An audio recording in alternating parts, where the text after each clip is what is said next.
I'm Jeanette Keynes from Jewelry Arts Inc. In this video, I'm going to show you how to fit together and fuse shut one of the hollow beads I made with my brand new die formers from the Queen Puabi collection. Are you saying you don't want to be featured in one of these marvelous videos? That's crazy talk. I'm outing Sally right now. She's like, just so I'm not in it. But what Sally has done is, of course, taken one of my dies and made these beautiful little shapes. You see how nice they are? And they've been sanded flat. You know, they're pretty much ready to put them together to fuse. So as I'm sure we've discussed before, you cannot seal air and heat it or it will explode. So anytime you do a hollow form, you always have to have a hole somewhere. Now, a lot of these, you're gonna use them sort of as a bead. So we're gonna actually do a little hole at the top and a little hole at the bottom. No. Sally only wants one because she is not doing a bead, but you have to have one somewhere, no matter what.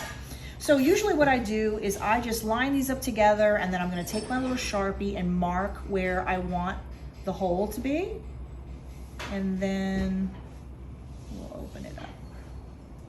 Yeah, this looks pretty good. And you know, fusing these beads is really just like fusing a bezel. You have to spend the time to make sure the seam looks good, because remember, even if you're like a fucking genius at fusing, if your seam isn't really touching nicely, it won't go well, so.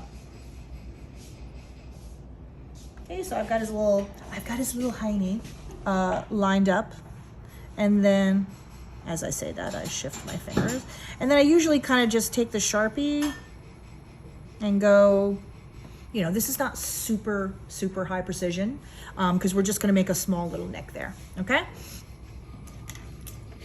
And what we were talking about before is, you know, there's 50 ways to put a little nick in this. You could take a little file, like a little triangular file. You could take a little round file. You could take a separating disc. You could use, I don't know, any kind of drill thing on the flex shaft. A lot of times what I do, I use these wheels. They're called the floppy wheel, which is of course a terrible name because as you can see, there's nothing floppy about them at all. See, no floppiness whatsoever, but they're nice because I feel like they're aggressive enough, but not too aggressive. Like if you've ever used a separating disc and you're not used to using it, I mean, that thing will just like, you know, like it's like a buzzsaw really, and that can be a little stressful. So a lot of times I don't whip the separating disc out for every opportunity. I use it actually a lot more for tool making than for, you know, it'd be very easy to have it in two pieces. We don't want that. Okay, so. Just like always, if I'm using the flex shaft, or in this case, my lovely micro torque, you always want to get yourself really braced and comfortable. If you're, you know, up in the air and things are loose, you just don't have any chance in hell of controlling what you're doing. So always think of yourself first. Get comfortable. Rest your hands on the table, wiggle your butt back and forth a couple times. You know what I mean? Like if you're thinking, I mean, all joking aside, if you're thinking about your body and something that is uncomfortable in your body, you can't concentrate on what you're doing. So first, you know what I mean? Nice and comfy. I'm gonna turn this on.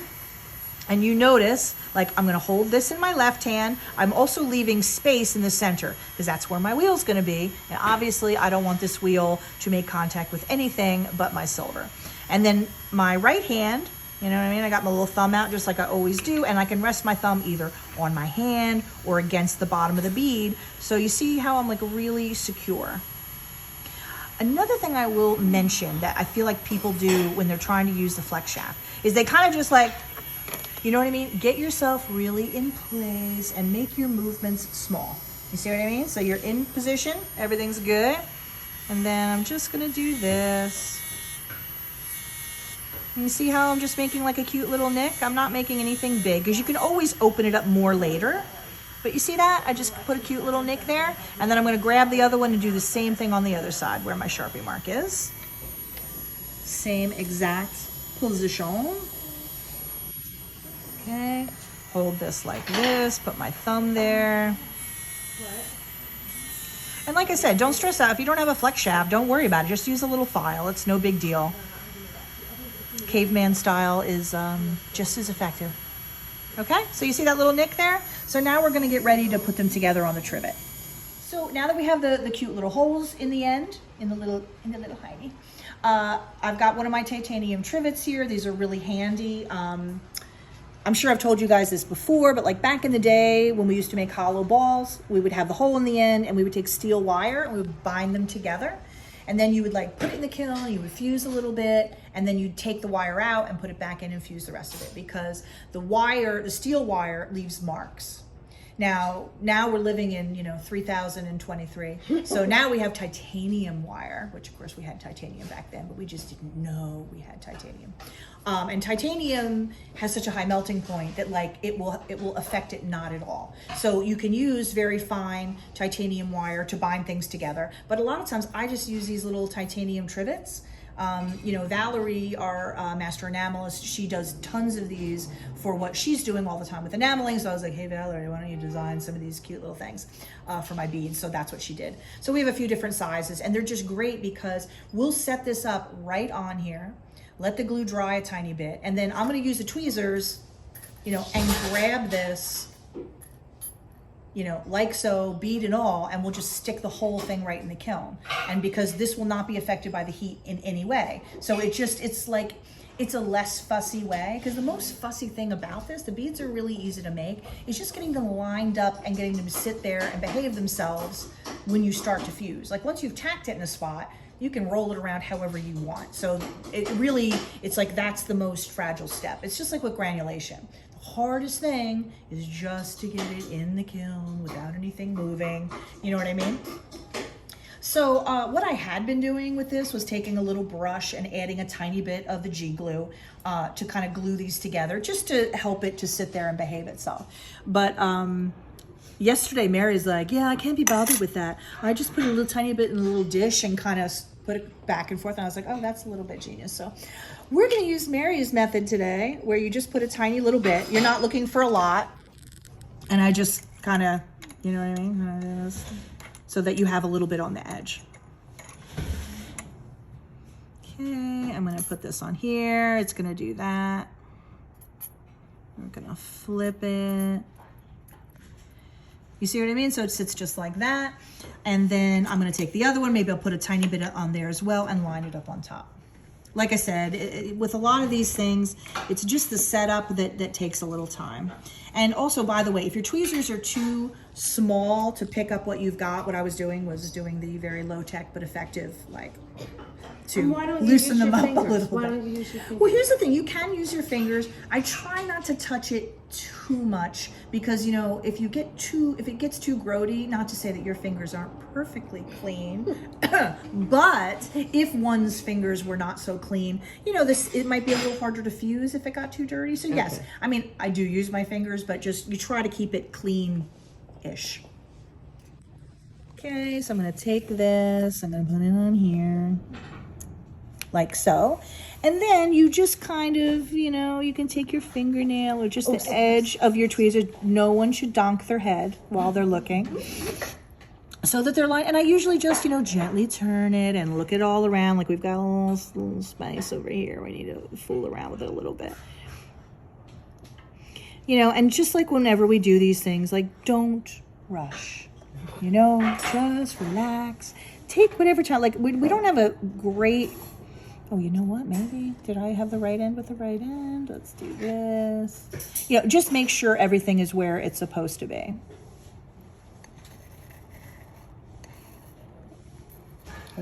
Yeah, we're going to try to make our little ends aligned. Now, I say this with all the love in the world to Sally, but I do feel that perhaps next time she will get these a little bit better matching. They're going to be fine. Okay. You know what I'm saying? This is her first one, so we're not criticizing.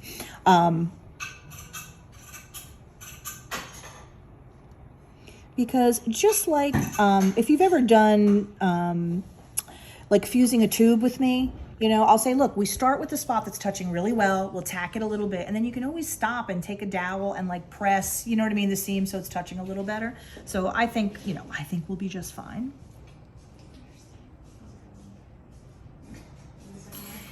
Because there's a huge difference between the perfect scenario that we're always supposed to get and the actual real life studio scenarios that we find ourselves in. So to be flexible is very important.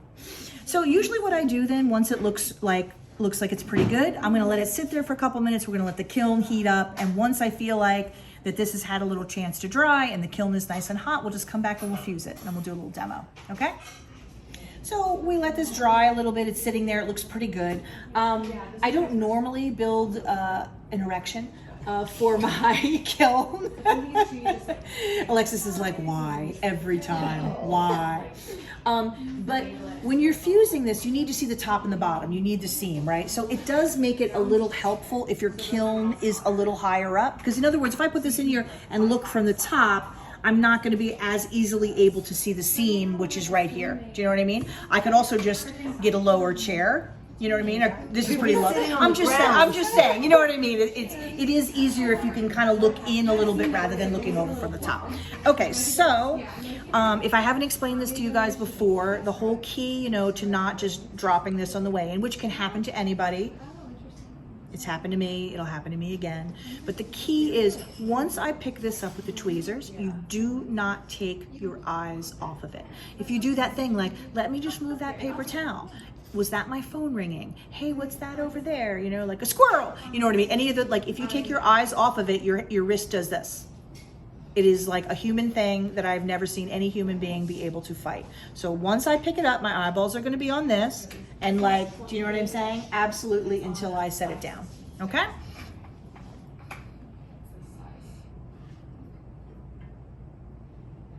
Okay, like so. And this is why I like using the trivet, because it's sure a hell of a lot easier to sit it on here and move it than any other way I know.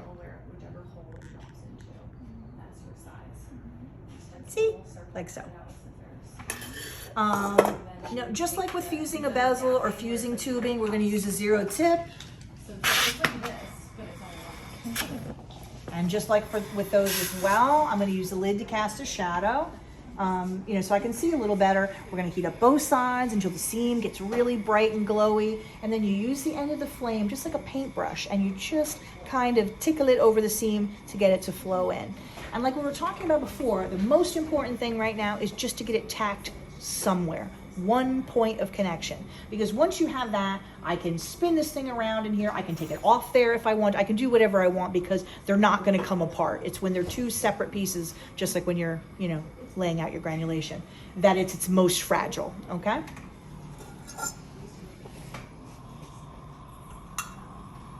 And remember that the trivet is titanium, so no amount of heat that you can produce with a torch is going to hurt it, so you don't have to think about it or worry about it at all. Is it drawing heat though from the piece? No. It's sort of inert. Do you know what I mean?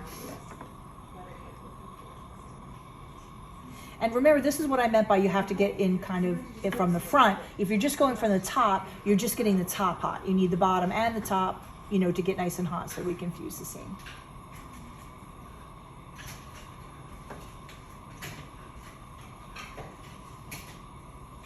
Okay, you see how the seam becomes very visible? You know, that bright line, and now I'm going to start tickling it with the end of my flame. Because all I'm looking for is a little spot to get a little darker and fill in. Like so. Do a little over here. Because like I said, it's honestly, everything is about getting that first little bit tacked. Once you have that, everything becomes a whole lot easier. Because then I can kind of just like, okay, let's spin it around. And we'll work our way around. Also, like I was talking about before, let's just say as we're spinning around, I see a spot that I'm like, oh, you know, I think that's not touching so great. I'll just take it out, let it cool for a sec, and take a dowel and gently press on it a little bit to make sure they're making good contact. Because like I said, the perfect world, everything fits together perfectly. In the real world, sometimes, you know. So you see that, how it kind of flows and gets a little darker and fills in.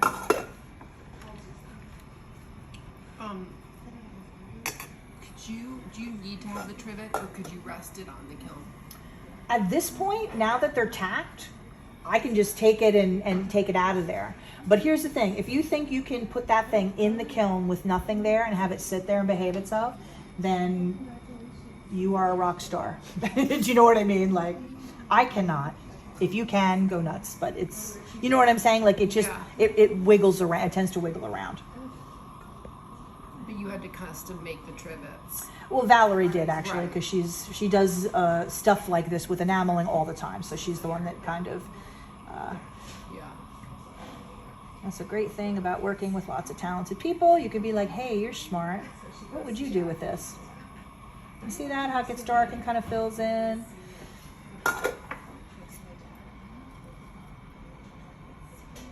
Because for enameling, she's always trying to do this. She's always wanting it up in the air, you know what I mean, and just held and supported while she heats it. So she had a lot of previous experience in making these cute little things. Right, she custom makes her own all the time. Yep. Okay. You see that little section right over in here? That's like the tiniest bit wide, I think. Like for me, I'm gonna take that out, press on it very gently with a wood dowel, and then put it back in.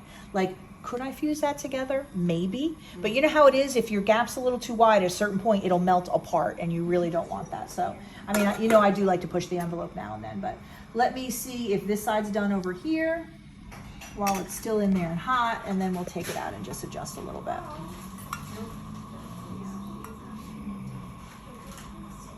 There we go. You see that little flow? See, like this part is all done right here.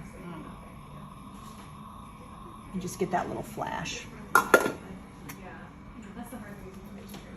I have been known to occasionally just gently press on it like this, but you got to be careful. You can't get in there and like, let me just heat that up and see how that seam looks and see if I want to take it out.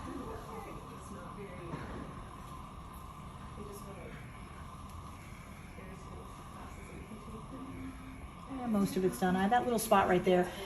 With an abundance of caution for this spot right here, I'm going to take it out, let it cool for a second, and all I do, I'll show you, but I'm just going to take a wood dowel and just rub it along it to make sure it's touching really well, and then we'll just pop it right back in there and fuse it. Okay? So I know it's not so easy to see these tiny little spaces, but it's this little area right here. When I heated it up, it just looked like the space was a little more than I felt like I wanted to push the envelope. So to get it together, I'm just going to take a dowel like this, and like that and like that. You're essentially burnishing it. I usually just use a wood dowel because this is the kind of thing, it's a very light touch. If you get in there and go too crazy, you could actually, like, you know, do something bad. But if you see my videos on making tubing, it's like that same thing where if you've got a little gap, you just, you know, kind of zhuzh it a little bit. So I'm going to pop it back in, and that should be tight enough to fuse. Now you can put it back on the trivet if you want, but it really doesn't matter at this point because it's together, so we're not really worried about it.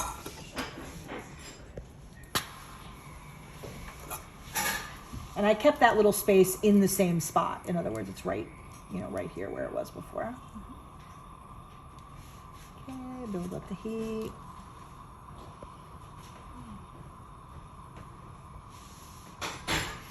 You see how much smaller that bright orange line is now? Like how narrow it is, that little spot, right? Let me just point to it because I know we're looking at micro things. It's like right there.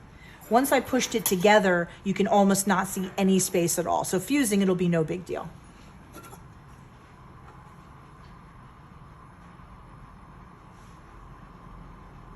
See that little, it's like practically nothing right there.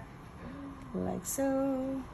Someone gasping with horror in the background. That's what I love about the studio. There's always, you know, adventures. Okay, so we'll take it out now and we'll look at it and look to me like it flowed everywhere. But, you know, as always, you pause, you take a good look at it. If there's anything that needs more, you just put it back in the kiln. Okay?